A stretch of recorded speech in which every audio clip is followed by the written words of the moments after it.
ada sebuah kejadian beberapa hari sebelum saya ke youth camp tahun ini ke Apostelo, saya ke Surabaya ya. Dan hari itu kita lagi puasa. Ingat puasa tuh saudara ya? Siapa sini ikut puasa? Ikut ya. Siapa merasa waktu berpuasa itu susah banget konsen?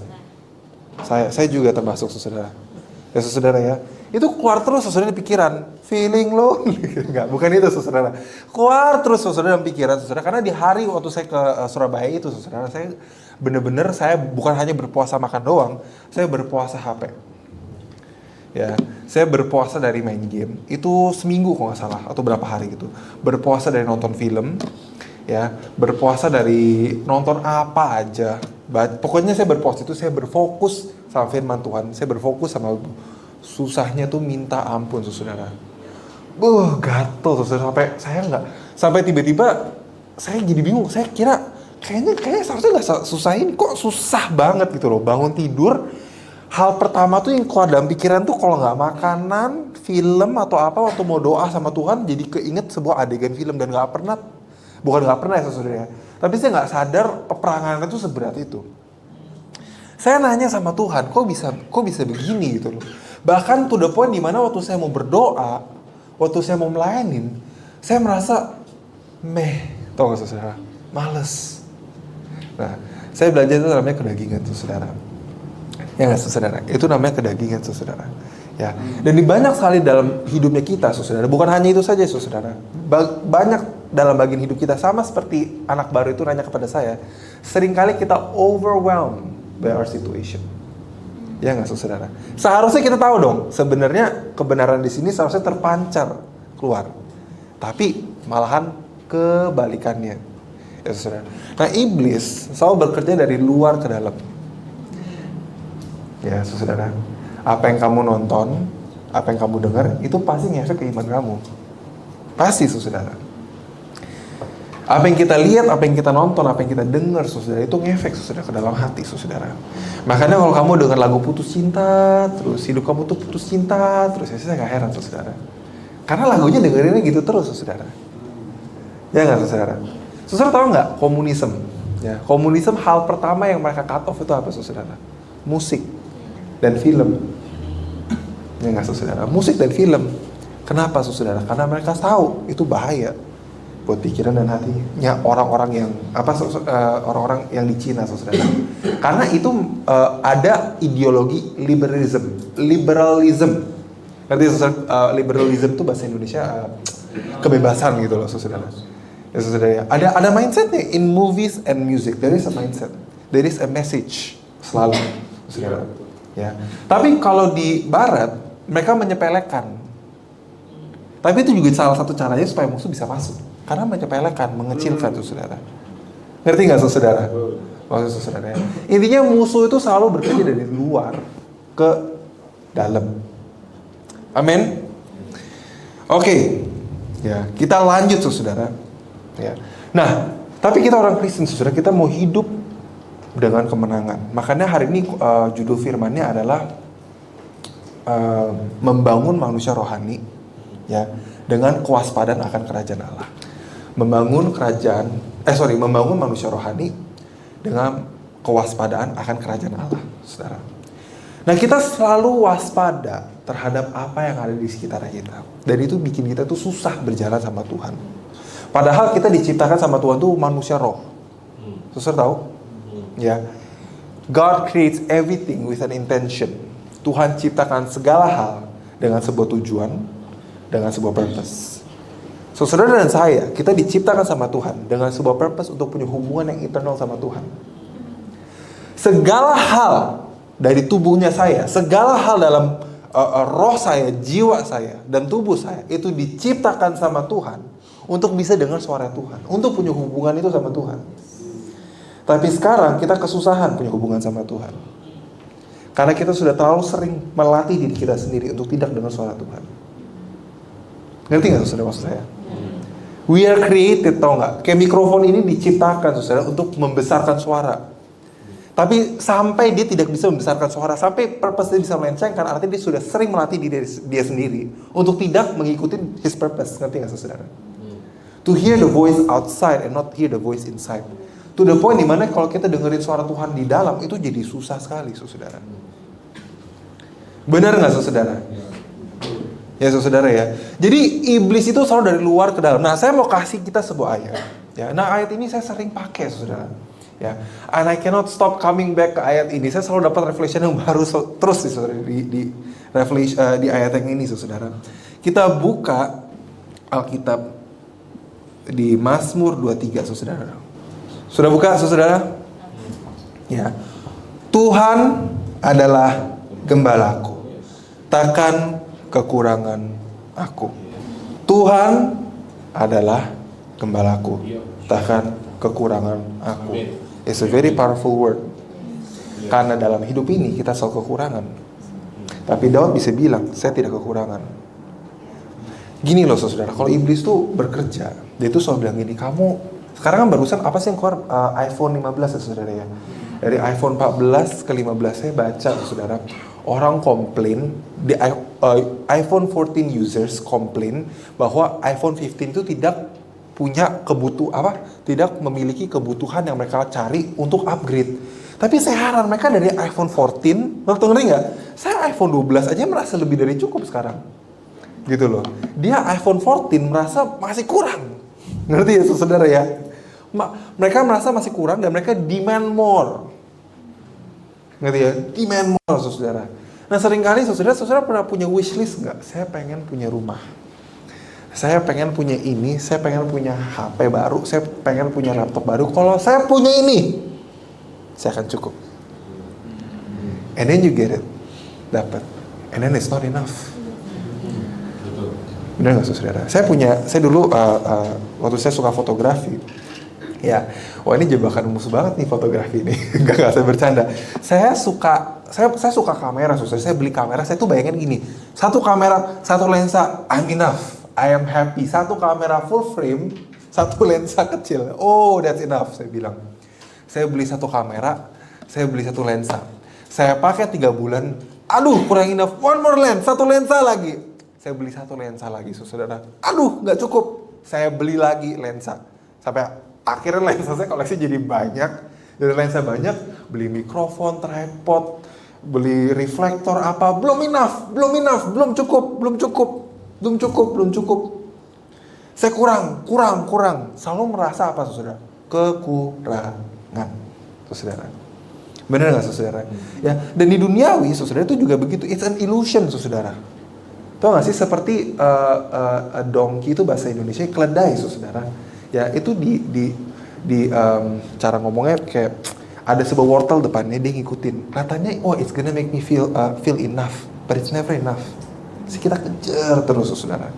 Itu boleh dalam harta, boleh ngomong soal harta apapun, saudara, termasuk addiction. Saudara, you know addiction? Yang jahatnya soal addiction is that sometimes kita berkira if I do this just once, I fulfill it just once, and then it's enough. I'm fulfilled. No. The more you do it, the more you feel I want more. I want more. Benar nggak, saudara?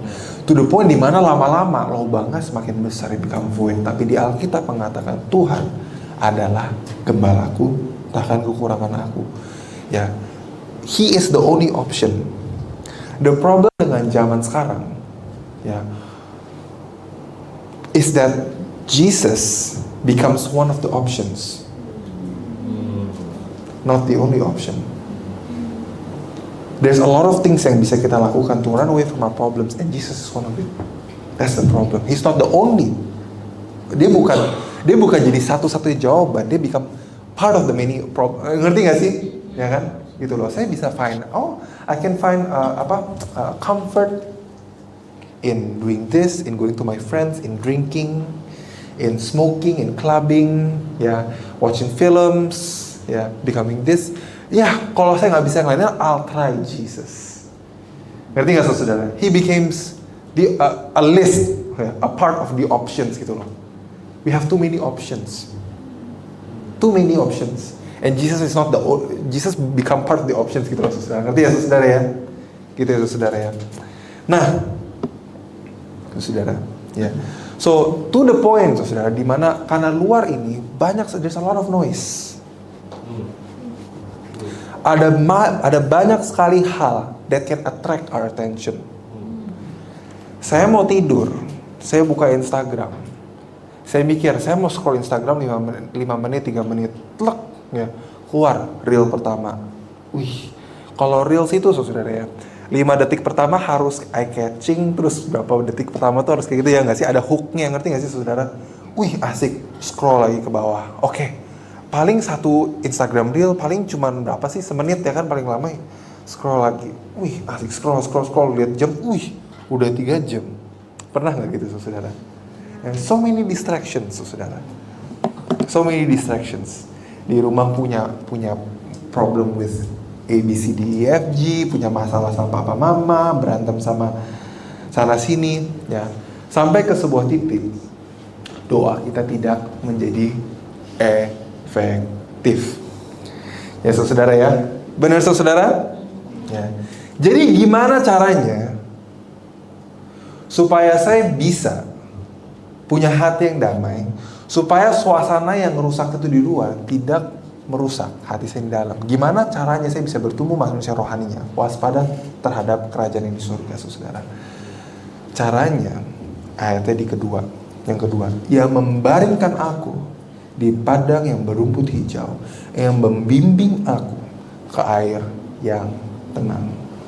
Dia membaringkan aku di padang yang berumput hijau, yang membimbing aku ke air yang tenang, saudara.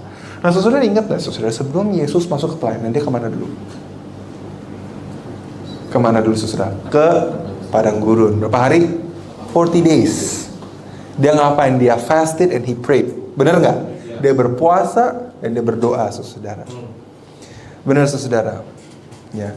Sometimes, saudara, kalau kita cannot we're overwhelmed by the situation. Sometimes kita need to go away from that situation and be alone sama Tuhan without the situation.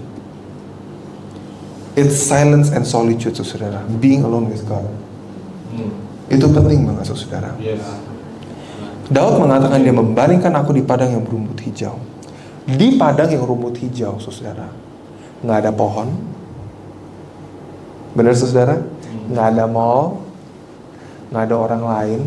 Cuman padang hijau, it's just you and God. Di Taiwan, saudara, waktu saya pertama kali mulai kuliah, saudara, saya bisa ingat saya doa, saya mikir dari dulu kok bisa di Taiwan saya doa tuh bisa merasakan hadirat Tuhan luar biasa banget. I think, menurut saya, saudara, one of the reasons adalah karena orang tua saya nggak di sana, orang teman-teman yang saya kenal nggak ada di sana. There's no social expectations for me, you know. I am just me. Yeah. No one knows me, nggak ada yang kenal saya, nggak ada yang tahu saya. I'm just there sama Tuhan aja. Nggak ada yang bisa negur saya, nggak ada yang bisa overwhelm saya, nggak ada yang bisa muji saya. So it's just clearly just me, aku aja, saudara.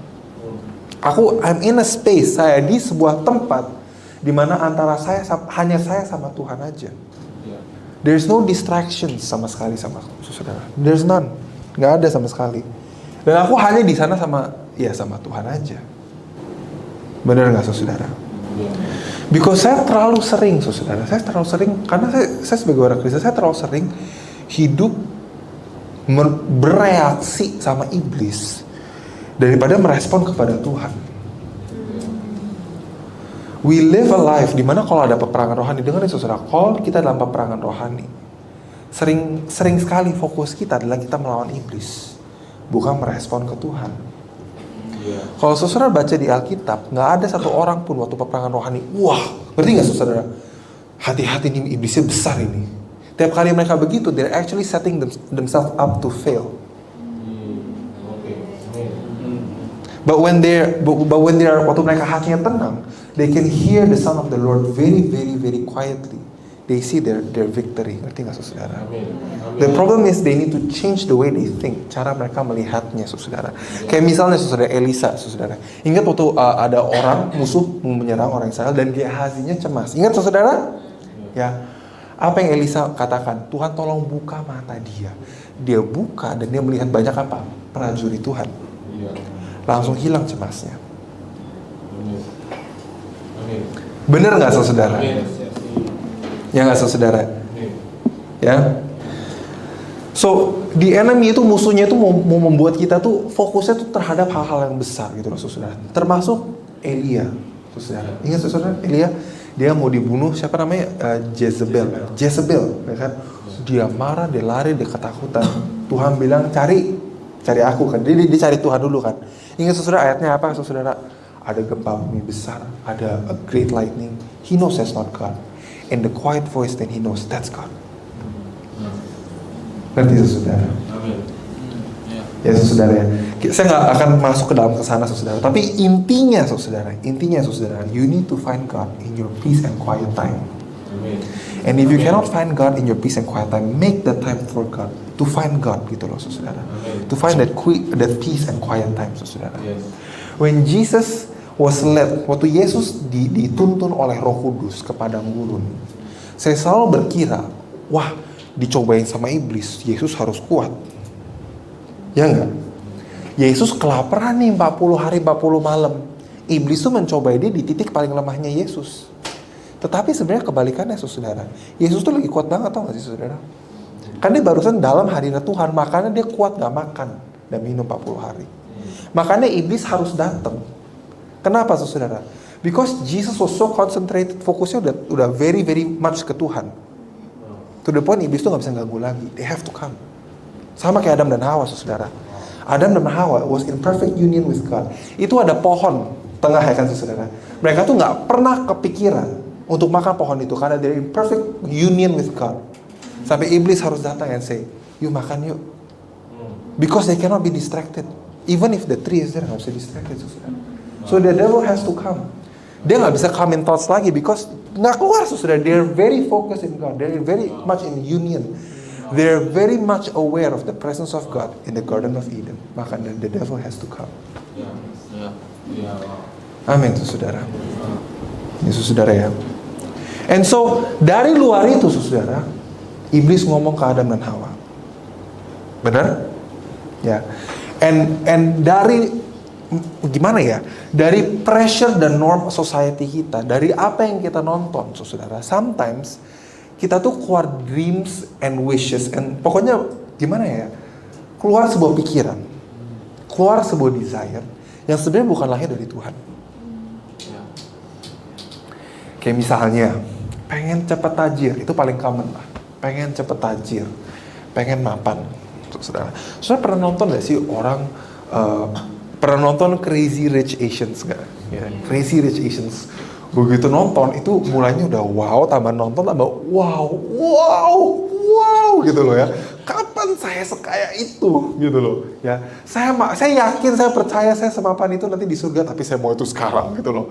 Ya, keluar sebuah mimpi, wah saya pengen begitu ya.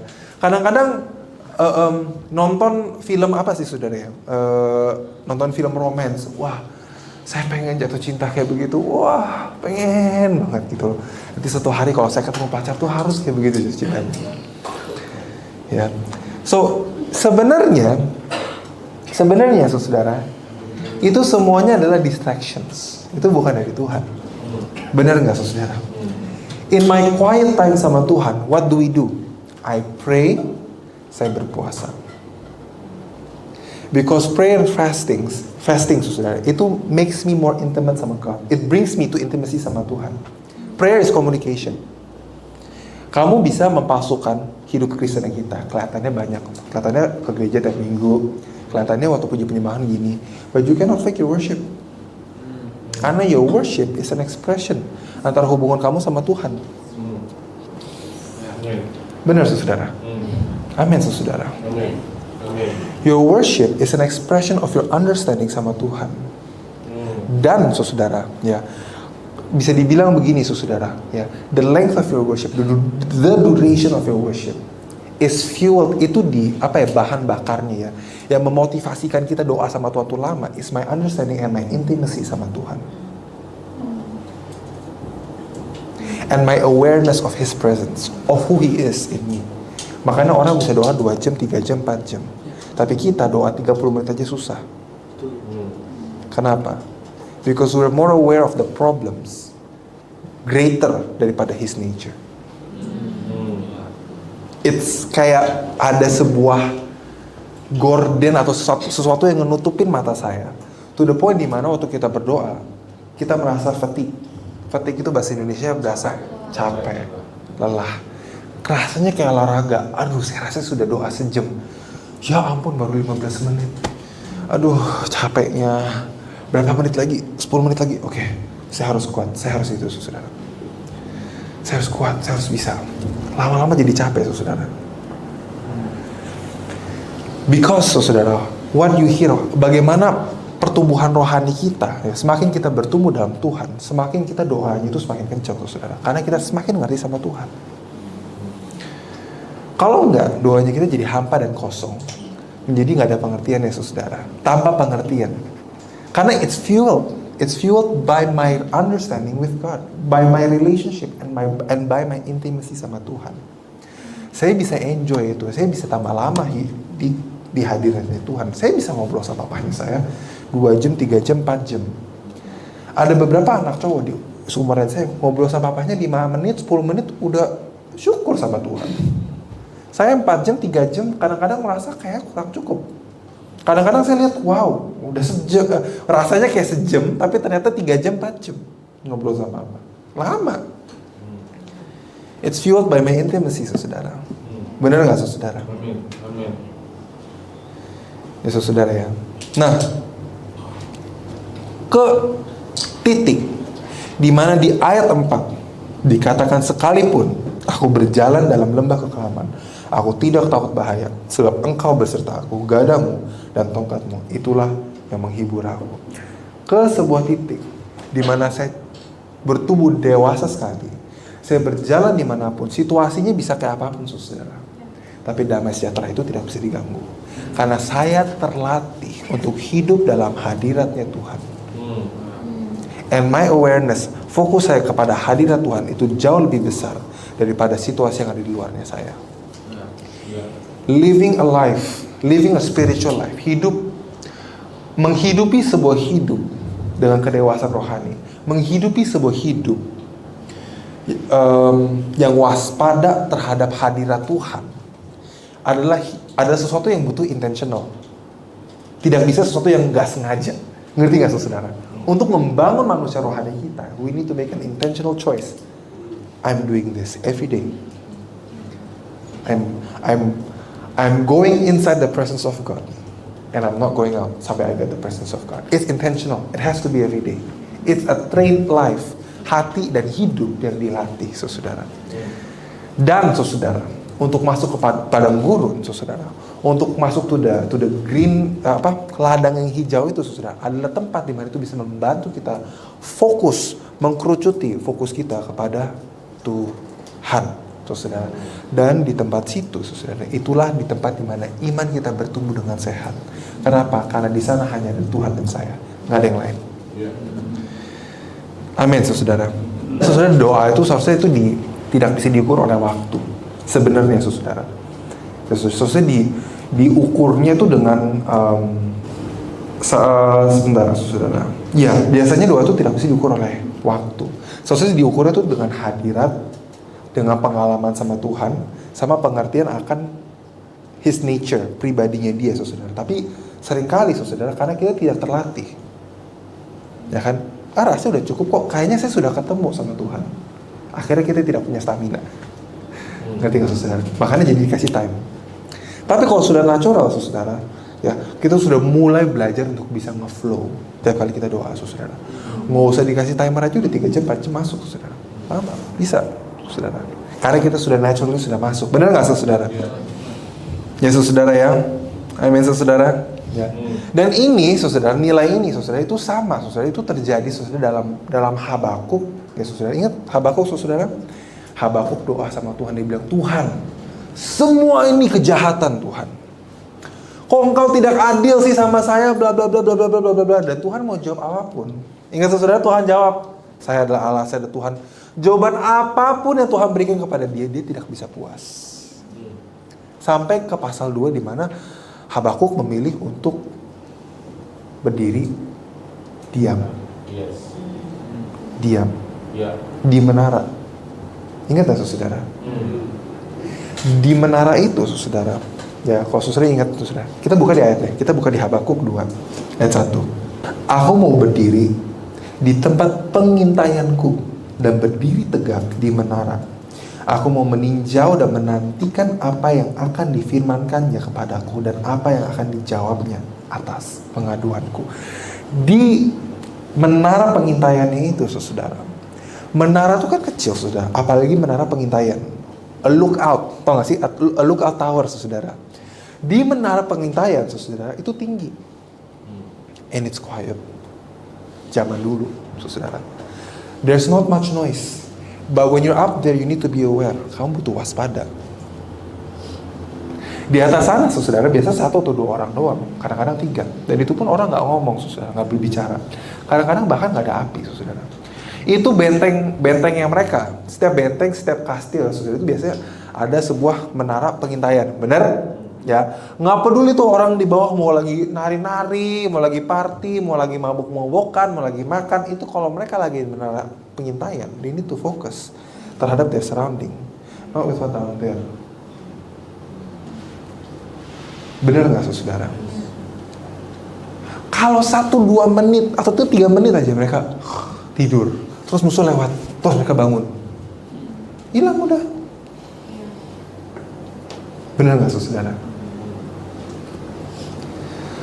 So, di hatinya kita ini, saudara, ya, kita butuh memposisikan kita sendiri, saudara.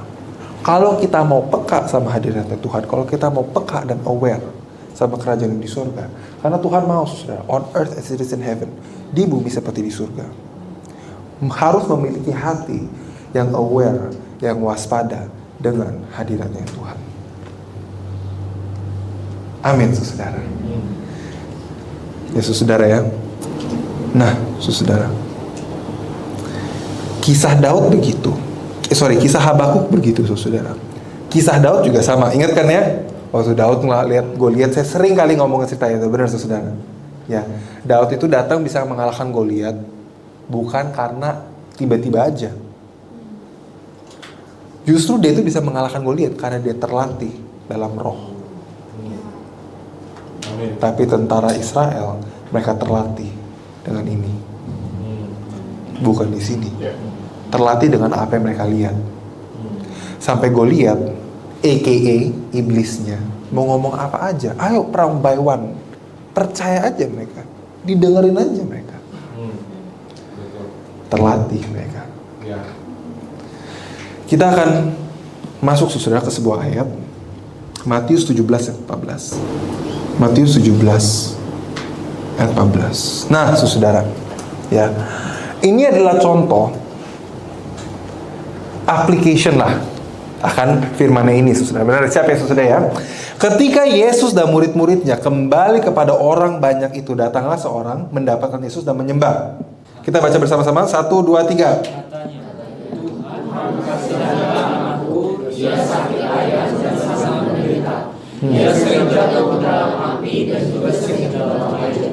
Terus, ayat 16. Aku sudah, tetapi mereka tidak dapat menyembuhkannya. Maka kata Yesus, hai kamu angkatan yang tidak percaya dan sesat, berapa lama lagi aku harus sabar terhadap kamu? Bawalah anak itu kemari. Dengan apa? Dengan keras Yesus lalu, dan anak itu pun, oke, ayat 19. Kemudian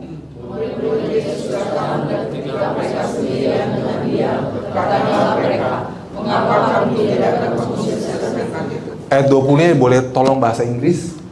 And Jesus said unto them, because of your unbelief. For verily I say unto you, if you have faith as a grain of mustard seed, you shall say unto this mountain, remove hence to yonder place, and it shall remove, and nothing shall be impossible unto you. Selanjutnya, howbeit this kind goeth not out by prayer and by fasting. Okay, so saudara, howbeit this kind does not go out by prayer and not by fasting. Ya, saudara, ya. Nah, saudara, ya, Murid-murid Yesus dan bapaknya itu mengalami sebuah kasus, ya, di mana ada sebuah iblis itu nggak mau keluar, mau diusir ke gimana pun, mau didoain, itu nggak keluar. Saudara ingat nggak di ayat sebelumnya Yesus tuh mengirim 72 muridnya tuh 2 by 2, 2 per 2, ya nggak? Menyembuhkan orang, mengusir iblis. Ada satu kasus di mana ada satu orang tuh muridnya datang mau didoain kayak gimana pun nggak keluar, saudara. Nah, saudara, kalau sampai muridnya bisa datang ke Yesus tanya, kok ini tidak terjadi? Artinya sebelumnya semua iblis yang mereka ngusir itu keluar, kecuali yang ini. Benar nggak, saudara? Kecuali yang ini, Yesus, saudara. Dan mereka datang ke Yesus dan mereka nanya ke Yesus, kenapa? Kenapa did this happen? Bahasa aslinya, tolong mundur lagi ke ayat sebelumnya, 20. Jesus said unto them, problemnya apa, saudara? Because of your... Kita stop di situ aja. That's the problem. Itu aneh sekali buat saya waktu saya pertama kali baca itu. Because of your unbelief. Saya mikir, saudara, ya, murid-murid Yesus itu kan believers yang paling believing di zaman itu. Mereka bukan hanya mereka melihat the manifestation of God in front of their eyes, gitu loh. God is in front of their eyes. Maksudnya apa? Unbelief, ya kan? They are believers. Benar nggak, saudara? They are believers. Tapi I realize something, saudara. Tiap kali ada mujizat, itu tidak akan terjadi. Yesus tuh jawabannya selalu begini, karena because of your unbelief, bukan little faith. Aku nggak tahu kenapa bahasa ESV-nya apa tuh little faith, bahasa Indonesia juga karena imanmu kecil. Bahasa aslinya karena kamu tidak percaya, bukan little faith lagi, karena kamu nggak percaya. Itu aneh sekali, saudara. Sampai, saudara, suatu hari, saudara, ya, saya ingat banget, saudara, hari nggak ada Tisha ya. Bagus, saya omongin dia. Saya ngomong sama Tisha. Tisha tuh habis ngalamin Tuhan luar biasa di Taiwan, ya, saudara. Kemudian saya bilang sama Tisha, ada satu orang jemaat datang ke kita dan dia pengen kita pengen didoain supaya iblisnya keluar. Saya hari itu saya nggak tahu sih ngusil gimana, tapi saya merasa ada dorongan besar banget. Saya panggil Tisha, sini Tisha, ya. Siap, Tisha lagi semangat itu. Dan dia baru mulanya masuk ke gereja kita, lagi huru hara atau nggak sih kayak gimana gitu ya, bersorak-sorai, yes, amin gitu loh Tisha gitu ya. Kau puji Tuhan segini, bisa nangis, yes, Tuhan tuh luar biasa, Tuhan tuh nyata banget. Tisha, saya bilang, kamu sekarang sudah percaya kan, Tuhan tuh nyata dan ada dalam hidup kamu. Yes, Ken, saya percaya. Ya kan, Tuhan beneran ada kan? Iya, Tuhan tuh dahsyat kan dan luar biasa. Iya, kita habis melihat banyak orang sembuh, kita doain. Bukan Tisha nggak doain, Tisha ngeliat doang dan Tisha bilang, wow, bagus kan Tisha? Iya. Now ada orang baru, kamu yang doain. Beneran aku ingat banget muka dia nggak jawab iya lagi, dia langsung diem, gitu. Dan keringetan gitu, saudara. Ya, Syah, kamu percaya kan Tuhan Yesus tuh mampu menyembuhkan semua orang? Iya sih. Kamu percaya kan? Semua iblis tuh kamu doain, dia akan keluar kan? Iya sih. Saudara, dia masuk ke toilet tuh dia doa, saudara. Bukan kasih 5 menit, saya ke toilet. Dia ke toilet, dia tutup. Kita ingat, ngapain Tisha kok lama banget? Kita ke belakang, ke kitchen. Tuh dengar ada orang bahasa Arab tuh di toilet cewek. Kira nama. Itu Tisha ya? Gitu. Kira nama kenceng banget gitu. Terus begitu keluar, oke, let's do this gitu. Sambil doain gitu ya, Kira nama. Terus liatin saya, bener nggak ini koken gitu? Bener nggak? Ya, sampai orang itu rebah, sampai orang itu muntah. Wah, dia semakin kaget.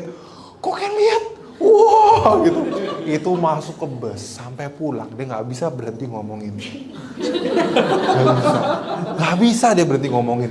Itu sampai minggu depannya. Koken, ada lagi koken. Siapa lagi hari ini koken? Gitu. Semangat banget, saudara. Dia nggak pernah melihat itu dan dia bilang begini waktu saya doain orang itu. Saya merasa ada sesuatu yang ngalir. Kalau nggak salah dia ngomong kayak gitu, ada sesuatu yang ngalir gitu loh. Tiba-tiba hatinya kayak something different gitu loh. It's different daripada bukan ngalamin Tuhan. It's different dari waktu saya terima Tuhan. Sama waktu when I manifest the power of God, itu different feeling dia bilang. It's a different feeling. Dia bilang begitu. Now I learned something saudara. Ya, Tisha itu tahu dalam pikiran dan hatinya Tuhan itu menyembuhkan, Tuhan itu pasti mengusir iblis. But when we're challenged with that dengan doain orang sembuh, waktu we're challenged untuk mengusir iblis, kita menjadi double hearted. Ya enggak? Kalau sekarang ada orang sakit naik sini, saya minta salah satu dari kalian doain dia. Bisakah kamu dengan 100% keyakinan doain dia sembuh? Amin. Tapi kebanyakan dari kita, saya percaya sih Tuhan pasti sembuhkan, tapi kalau saya doain, kenapa saudara? Karena kita terlalu sering melihat orang sakit tidak disembuhkan. Dan terlalu terlatih dalam area-area itu. Sampai hal-hal yang supernatural tidak bisa masuk ke pikiran kita. Every time Jesus say, karena because of your unbelief, karena kamu tidak percaya, it's because, saudara, mereka percaya Yesus Kristus adalah Tuhan. Tapi ada satu bagian dalam hati mereka, the heart of unbelief namanya. It's fighting against that. Misalnya, saudara, ya, waktu Petrus berjalan di atas air, saudara, kita udah belajar kali ini kan, badainya besar, tapi mujizatnya lebih besar. Tapi Petrus dari kecil tuh apa saudara? Nelayan. Nelayan kalau melihat badai itu sama dengan pasti mati. Pasti gitu loh. Fatality, mati, the end. Jangan pikir untuk ngelewatin badai. Ngerti saudara? Sampai ke sebuah titik, mindset itu tuh lebih besar daripada saya berjalan di atas air. Makanya dia tenggelam. Padahal the miracle was greater. What the disciples, ya, sama bapaknya melihat masalahnya itu apa? Iblisnya. Ya enggak? Yesus melihat masalahnya itu apa? Unbelief. Disciplesnya tuh melihat masalahnya itu apa? Iblisnya. Tuhan Yesus tuh melihat masalahnya itu apa? Unbelief. You cannot solve your problem until you see, gitu loh saudara. The problem is not in the devilnya. Karena Tuhan sudah give us the capacity, the power untuk bisa break out. It's called the mustard seed. Iman itu saudara, Tuhan sudah berikan. Waktu Tuhan kirim 72 muridnya, Dia berikan semua segala otoritas dan kuasa. Ya enggak? Untuk mereka mengusir dan menyembuhkan. No compromise, termasuk orang ini, artinya anak ini sebenarnya juga mereka punya otoritas. Ya, betul. Amin. Bener nggak saudara? But sometimes kita tuh distracted dengan apa yang di luar. Wah, iblisnya besar, ini kurang gede, ini gimana gini. To the point di mana saudara, hati kita jadi unbelief. Karena aku terlalu sering terlatih saudara, fokus dengan apa yang terjadi di luar. Not what God is doing. So I live a life reaction ke iblis, bukan merespon kepada Tuhan. Orang yang mau dewasa, saudara, orang yang pertumbuhan rohaninya itu mau dewasa, saudara, itu hidup selalu merespon kepada Tuhan, bukan yang di luar, saudara. Benar nggak, saudara? Ya. Dan ini, saudara, ya, Matius 17 lagi, saudara, ayat 21-nya. This kind does not go out except by prayer and fasting. This kind does not go out except by prayer and fasting. Ya. Now, saya mau memperjelaskan sedikit saudara ya. Waktu saya dulu baca ayat ini, saya kira artinya saya mesti doain dan saya berpuasa sampai iblisnya keluar. Berapa tahun kemudian, telat banget, tapi saya baru sadar, ya saudara ya, iblis itu tidak takut, tidak terintimidasi dengan saya berpuasa dan saya berdoa. Puasa dan doa bukanlah the tool that God gives us to cast out demon. Did you know that? Karena waktu Yesus berpuasa, iblis ngapain? Datang ngomong sama dia. Kamu kira, ya kan? Kamu kira kamu anak Tuhan? Mana buktinya? So prayer and fasting, so saudara, is not the tool to cast out demons. Iya, betul. Ya. Prayer and fasting is the tool for you to access the kingdom of God, the presence of God. Ya. Dan di Yakobus 4 ayat 7 mengatakan, tunduklah kepada Tuhan, dan iblis akan lari dari kamu. Ingat gak? So prayer and fasting actually, saudara, is the tool for us to become intimate sama Tuhan. Is the daily tool. Kan nggak mungkin, misalnya saudara ya, contohnya di sini ada orang kerasukan, gimana? Iblisnya nggak keluar-keluar. Tunggu, kasih saya 3 hari berpuasa, saya akan balik dan saya akan mengusir lagi iblisnya. Aduh, nggak bisa gitu dong. Momentumnya udah hilang, time-nya udah hilang dong, saudara. Ya, nggak bisa 3 hari, 3 jam juga nggak bisa. Tunggu ya 3 jam ya. Saya doa sebentar aja sama Tuhan. Nggak bisa, saudara. Jesus, nah, the problem is seringkali kita tuh suka berdoa dan kita tuh suka berpuasa for a problem. Jesus never fasted for a problem. Fasting was a lifestyle for him. Yesus tuh nggak pernah cari kerajaan Allah kalau ada kebutuhan. Kerajaan Allah, berhinggap dalam kerajaan Allah adalah sebuah lifestyle buat dia. Sampai ke sebuah titik, kemanapun dia pergi, iblis harus lari. Kenapa? Karena dia terbiasa untuk tunduk di bawah Tuhan. Amin. Kerajaan surga itu apa, saudara? Kerajaan surga itu adalah the dominion of God. Ya enggak? The place di mana God punya otoritas, berkuasa. Saudara, benar nggak, saudara? Ya enggak? That's the kingdom of God. Ya enggak, saudara? Ya, kita buka di Roma 14. Rome 14 verse 17. For the kingdom of God is not eating and drinking, itu yang di luar, but righteousness and peace and joy. Di mana? In the Holy Spirit. In the Holy Spirit. Di dalam Roh Kudus. Seringkali kita tuh suka go on a hunger strike, tuh gak sih? Jadi banyak orang Kristen tuh mikir, oh, saya berpuasa, Tuhan, saya gak akan makan sampai kesembuhan ini terjadi. Kayak gitu loh, saudara. Ya. Nah, puasa itu bisa bikin itu terjadi, tapi that's not the point. Puasa is the desire. Ada sebuah keinginan. Aduh, saya pakai bahasa Inggris aja deh, saudara. Saya bisa ngerti, bisa ngomongin bahasa Inggrisnya lebih tepat ya. Is the desire for the unseen greater than the seen? It's a great deep desire. Ya, ada sebuah keinginan. Saya pengen hadiratnya Tuhan itu lebih besar daripada yang di luar, saudara. Terus kenapa berpuasa? Supaya hal-hal yang di luar itu cannot compete for my attention with God. So I kill it. Saya nggak ikutin my desires yang di luar. Saya ikutin yang my desires di dalam. It's my desire with God that is greater daripada hal-hal lain. It's the desire for intimacy sama Tuhan greater. That's why we fast. Ganti. Nah, jangan melakukan fasting ya. Semakin saya berpuasa, semakin saya pahalanya semakin besar di surga. Nah, itu mindset yang salah. Oke. Tuhan tuh tidak melihat luar kita, ngerti nggak saya? Yesus saya. I fast because I want to be intimate with Him. Bukan karena pahala saya besar. Semua fasting di Alkitab yang tertulis, saudara, is supernatural. Motivated by God, termotivasi oleh Tuhan. Hasilnya selalu supranatural. Bener nggak, saudara? Because they desire a greater intimacy sama Tuhan.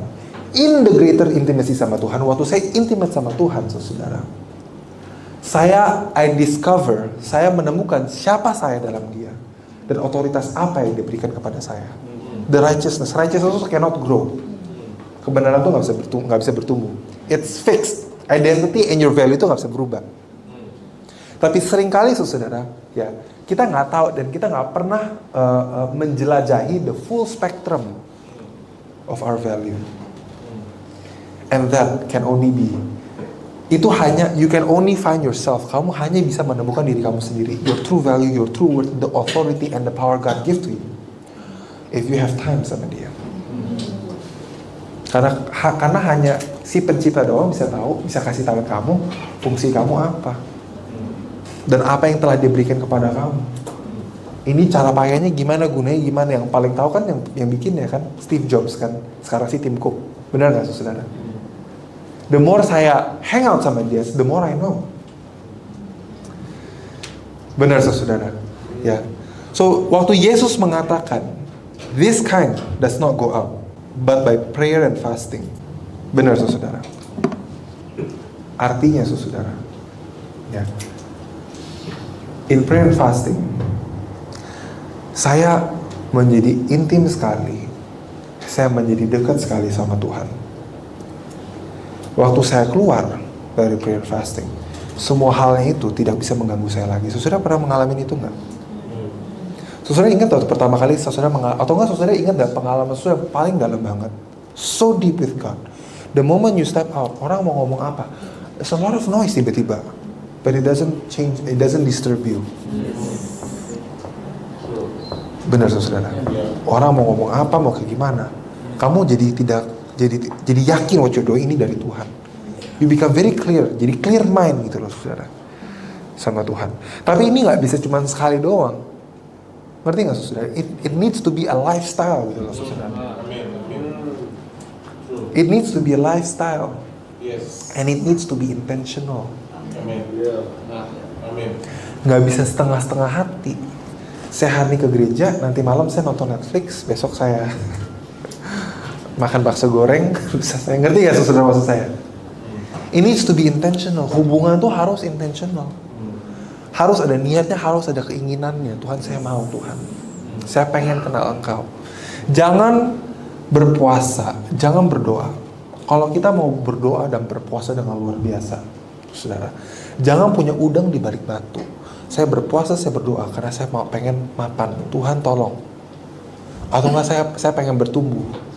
Bertumbuh masih oke sih. Tapi intinya saya pengen punya hubungan yang intim sama Tuhan.